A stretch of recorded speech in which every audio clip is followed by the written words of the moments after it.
Hello friends, welcome to the day 13 DSA in Java. In today's video, I will discuss about missing number in array.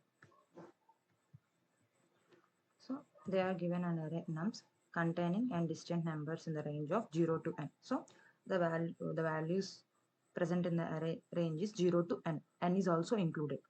So return only the number in that range missing. So ఒక value అన్నది miss అయింది. So ఆ miss అయిన వాల్యూని మనం return చేయాలి.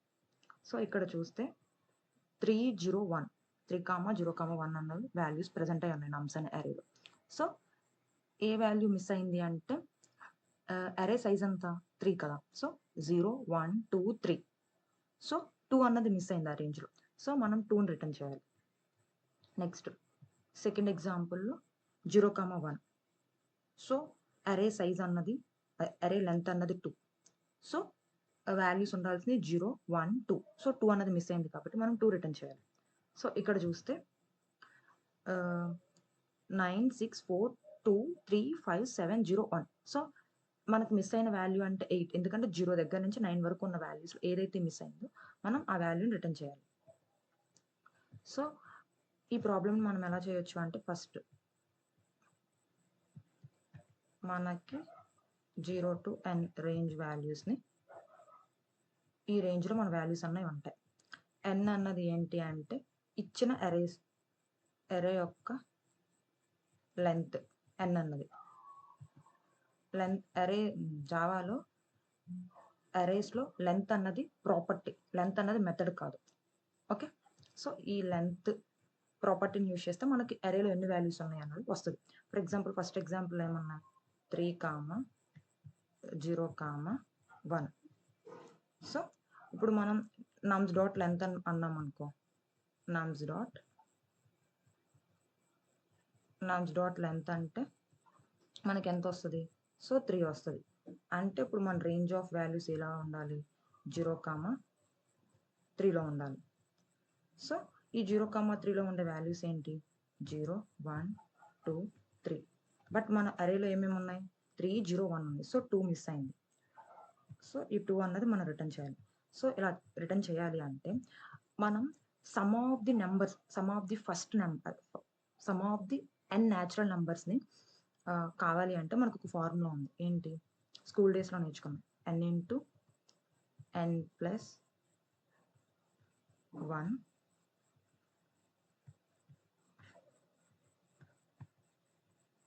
Divided by 2. అంటే ఏంటి? Some of the n numbers యొక్క సమ్ కావాలంటే మనకి ఇది ఫార్ములా. ఫర్ ఎగ్జాంపుల్ నాకు కావాల్సింది ఏంటి? 0 to 3 కదా. వీటిలో ఉన్న వాల్యూస్ని సమ్ చేస్తే ఏమొస్తుంది? 0 ప్లస్ 0ని మనం తీసేసిన 1 ప్లస్ 2 ప్లస్ 3 అంటే ఎంత sum? Sum equals to 6. So అదే ఫార్ములా చేద్దాం. 3 కదా, 3 ఇంటూ 3 ప్లస్ 1 4, 3 4s ఎంత? 12 కదా. 12 divided by 2. So again 6. So ఇప్పుడు మనకి 6 రావాలి. సమ్ అనేది 6 రావాలి. సో ఇప్పుడు నాకు ఎగ్జాంపుల్ 1 తీసుకుంటే ఎగ్జాంపుల్ 1లో ఉన్న వాల్యూస్ ఏంటి? 0, 1, 0, 3, 0, 1. సో ఇట్లా సమ్ చేస్తే నాకు ఎంత వస్తుంది? 4 వస్తుంది. అదే నార్మల్గా 2 కూడా ప్రజెంట్ అయి ఉంటే, అంటే అదే 0, 1, 2, 3 ఇలా కానీ వాల్యూస్ ఉంటే నాకు సమ్ ఎంత వస్తుంది? ఇలా కానీ వాల్యూస్ ఉంటే 6 వస్తుంది.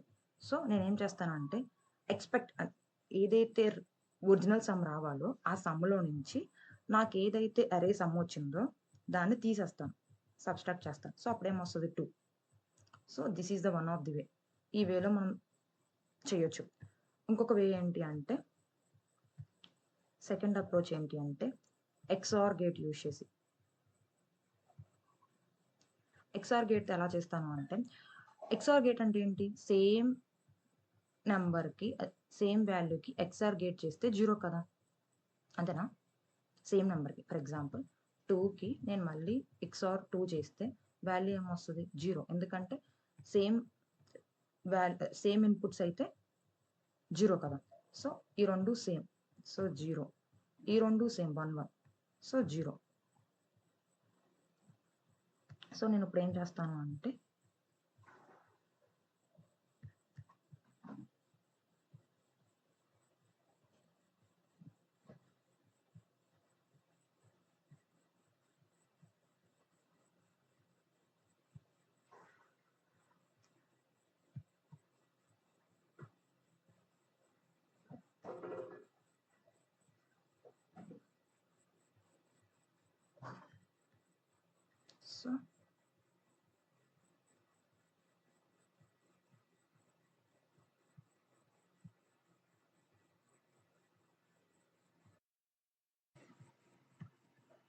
సో ఫస్ట్ ఎగ్జాంపుల్ ఏమున్నాయి వాల్యూస్ 3, 0, 1. సో నేను ఫస్ట్ ఈ అరేలో ఉన్న వాల్యూస్ అన్నిటికీ XOR చేస్తా. ఫస్ట్ 3కి 0కి XOR చేస్తా.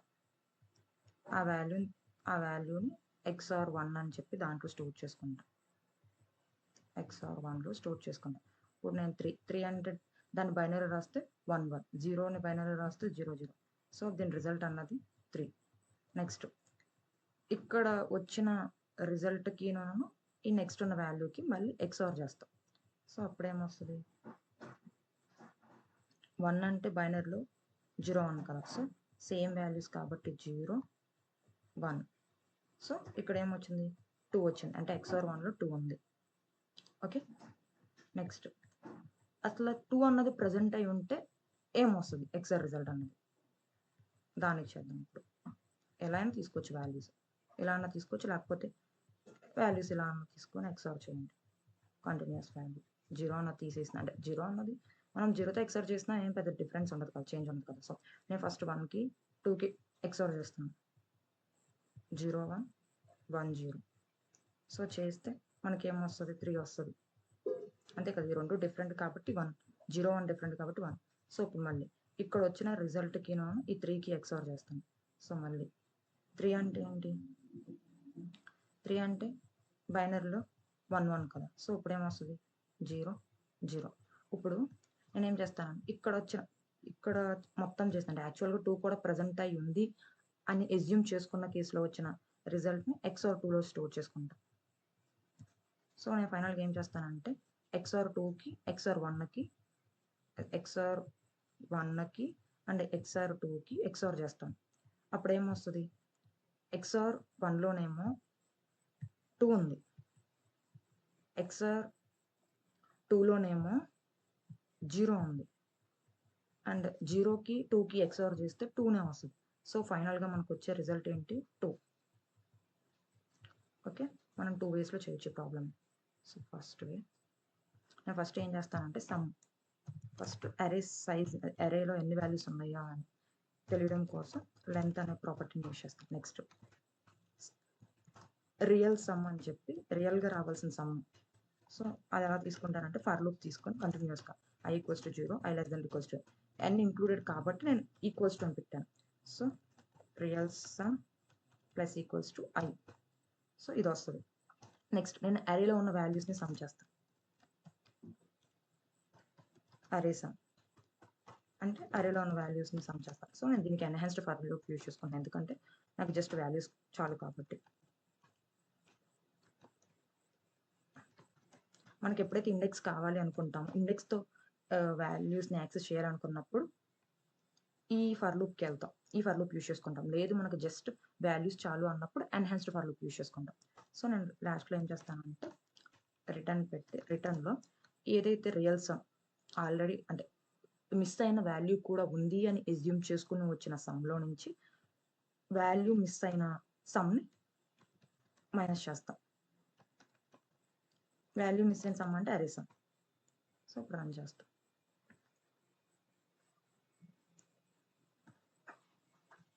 ఇక్కడ అనుకున్నాం actually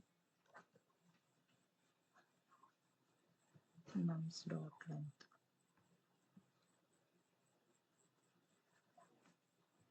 okay, the time complexity ఎంత అంటే ఇక్కడ మనం అరేలో ఉన్న ప్రతి వాల్యూని వన్స్ విజిట్ చేస్తున్నాం కదా సమ్ చేయడానికి. సో టైం కాంప్లెక్సిటీ అనేది బిగ్ ఆఫ్ n, ఎందుకంటే అరేలో ఉన్న ప్రతి వాల్యూని మనం వన్స్ విజిట్ చేస్తున్నాం. ఇక్కడ visit in the sense use చేస్తాం కదా వన్ టైం. ఇక్కడ ఈ ఎన్హాన్స్డ్ ఫర్ లూప్లో అరేలో ఎన్ని వాల్యూస్ ఉంటే అన్నిసార్లు ఈ ఫర్ లూప్ అనేది ఇటరేట్ అవుతుంది. సో ఇక్కడ n అండ్ అలాగే ఇక్కడ కూడా n times. So big of n plus big of n. So nothing but 2 అన్నది కాన్స్టెంట్ కాబట్టి మనం దాన్ని ఎలిమినేట్ చేసేస్తాం. సో ఫైనల్గా బిగ్ ఆఫ్ nలో ఈ కోడ్ అనేది రన్ అవుతుంది. అండ్ నెక్స్ట్ ఇంకొక అప్రోచ్ వచ్చి ఏంటి అంటే